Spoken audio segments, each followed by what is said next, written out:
but it's a start, and we have more to come over the weekend and possibly a great deal more as we head into early next week. I enhance the sensitivity of our radar just to pick up what is very, very light, more misty rain more than anything else. Maybe some bands of some slightly heavier rain, but even that is not very intense. So it's that light mist moving across the city, and that will continue through the overnight. Model not doing a great job, but it is indicating at least that kind of lighter rain moving through during the night and into tomorrow morning. So may still pick up another few hundredths of an inch over the course of the next several hours. But as we get into tomorrow morning, may have some more substantial showers around. So just remember to keep yourself a little, or give yourself a little extra time and be cautious on the roadways. Not a fog issue, but now kind of the slick roads to contend with. And that may be with us kind of off and on into the afternoon and evening, and more to come through the weekend. And as I alluded to, possibly a great deal more next week. Winds are still out of the south, but once our front moves through midday tomorrow, we are going to see a wind shift and then a northerly wind, which will be with us through the day tomorrow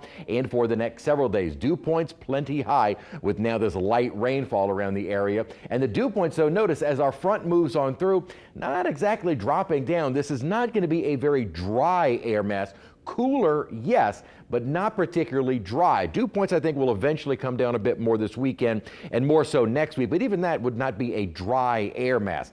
It's not a very strong front, but it is enough to knock our temperatures down. We're still in the 70s outside at the moment, and we may not see our temperatures drop a great deal more as we go through the overnight. Cloudy skies with a little bit of light rainfall. May see those temperatures kind of hold, maybe some upper 60s. I wanted to show you our Bourbon Street camera just to show you those slick roads out there. A much welcome sight. 71 degrees with a little bit of light rain at Kenner, a dew point of 68, so high humidity with that rain, and winds light out of the southeast at 5 miles an hour. A couple of systems that we're watching in the upper atmosphere. One, it's that continued upper troughing that is slowly trying to push that cooler air south, but we also have this southwesterly flow. This is that overrunning moisture I was talking about. This is going to stay with us through the weekend and into early next week, keeping us under mostly cloudy skies and hopefully keeping those rain chances around. We'll also be watching some upper troughing out west.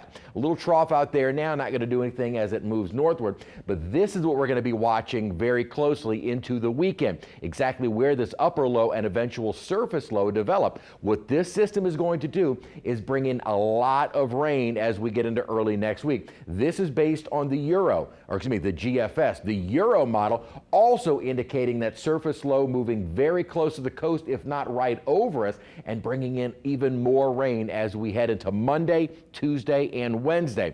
Any one particular model kind of is all over the place with those rainfall totals. We'll still have to see how this setup is. If it stays more to our south, we could miss out on the heavier rain. If it's right along the coast or even inland, we could see this 80+% chance of rain Monday and into Tuesday. So right now, kind of a rough estimate of some of the totals, and we've seen these numbers gradually increasing, 3+ inches of rainfall over the course of, say, Monday into Wednesday, which would be very welcomed rain. Could see some localized flooding depending on the intensity, but it would be welcomed rain. That'll also help to keep our temperatures down, and then we'll start drying out toward the end of next week.